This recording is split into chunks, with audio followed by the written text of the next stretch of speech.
Picture Hero MotoCorp as a brand.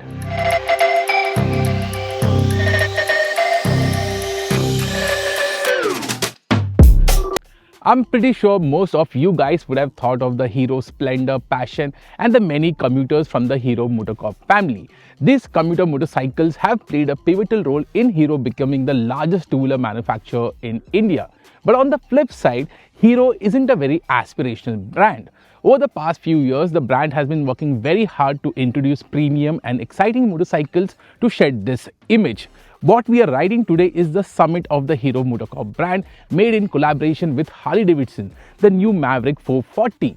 Now, being a Hero motorcycle, this motorcycle is much more affordable than its American sibling. But the key question is the Mavrick a proper Top Gun?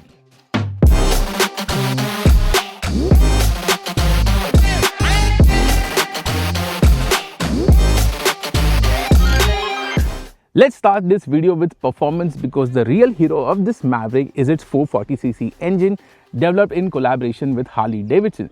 This is the same motor that we have seen on the X440 but produces 2 Nm of torque less. However, in the real world, this torque deficit is hardly visible and all you experience is the wave of torque this engine offers. The Mavrick 440 doesn't jolt off the line but rather glides through, which suits the roadster nature of this engine. The strong low-end torque means this Mavrick 440 is a very good commuter. You can ride this motorcycle at city speeds at second and third gear and there is no chugging or lugging from this engine. Another aspect that helps in the city performance is the light clutch action and the slick gearbox, which makes riding this motorcycle in stop-and-go traffic very less tiresome. But the real fun aspect of the Mavrick 440 shines through when you hit the highway. It has a strong mid-range performance, which means if you're cruising at speeds between 70 to 90 kph in 5th gear, overtakes are pretty easy. But the most impressive bit is the manner in which this motorcycle can cruise. You can sustain speeds between 100 to 110 kph very easily and there is hardly any vibrations, which means the Mavrick 440 is a great mile muncher. Having said that, once you cross speeds above 120 kph, the Mavrick struggles. But then again, this is a roadster. So in the real world, you will be mostly doing speeds between 90 to 110 kph, and in that zone, it does a great job. Before we proceed further, let's check out the exhaust note of the Mavrick.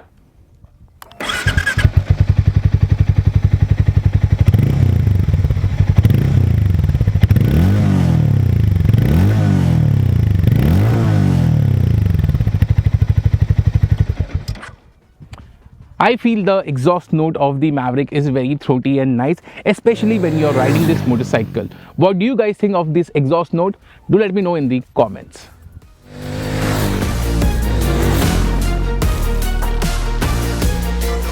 No matter what the genre of the bike is, fuel efficiency is an important figure for all Indian bikers. In this regard, the Mavrick performs decently as it delivered between 25 to 29 kilometers per liter in the real world. And mind you, this was across various scenarios, from office commutes in traffic to fast runs on the highway and a bit of chill riding as well.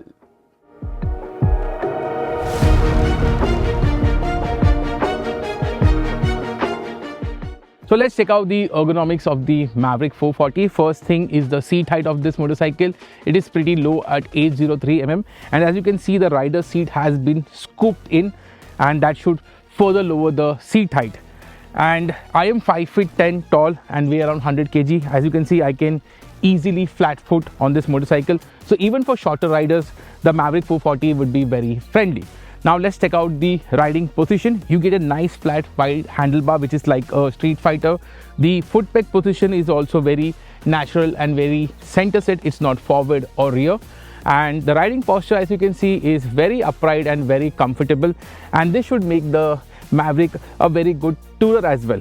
Now talking about the pillion seat, I tested that with a friend yesterday and his feedback was that he had ample space for him and both the rider and the pillion were not brushing against each other. So even for two-up riding, the Mavrick is up to the charge.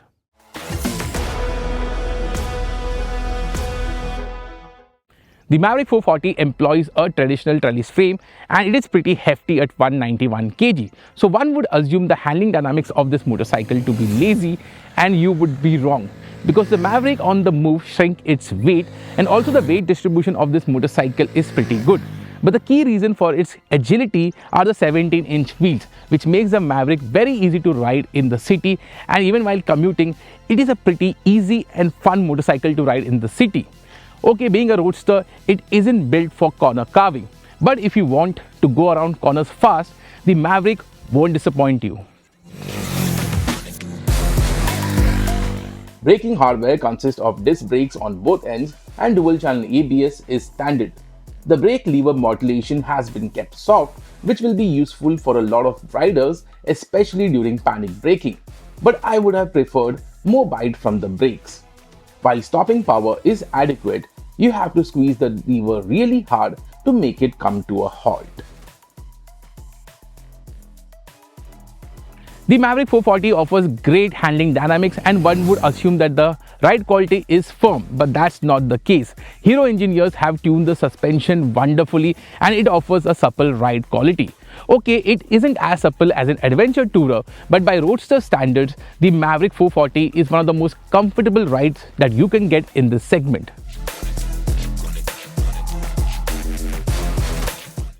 Since it is based on the Harley-Davidson X440, Hero designers didn't have much freedom.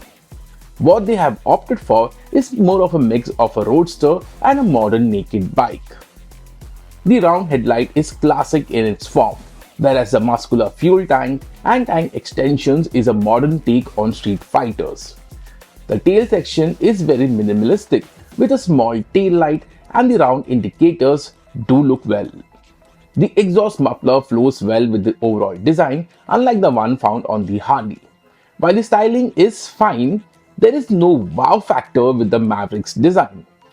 The other issue is that the bike doesn't look particularly big for a 450cc motorcycle, and that's down to the 17-inch wheels that make it look a bit small. In that regard, the proportions are similar to 250cc bikes like the Yamaha FZ25 and the Suzuki Gixxer 250. The Mavrick gets a fully digital instrument console, but the display is a LCD unit, unlike the TFT display found on the Harley. Honestly, I'm not a big fan of this unit as the display size is too small and it is very hard to read on the move.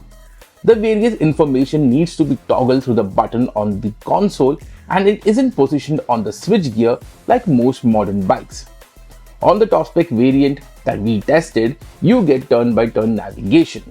Switch gear quality and paint finish is really good, but the weld finish on the catcon look crude and the button on the instrument console is very flimsy.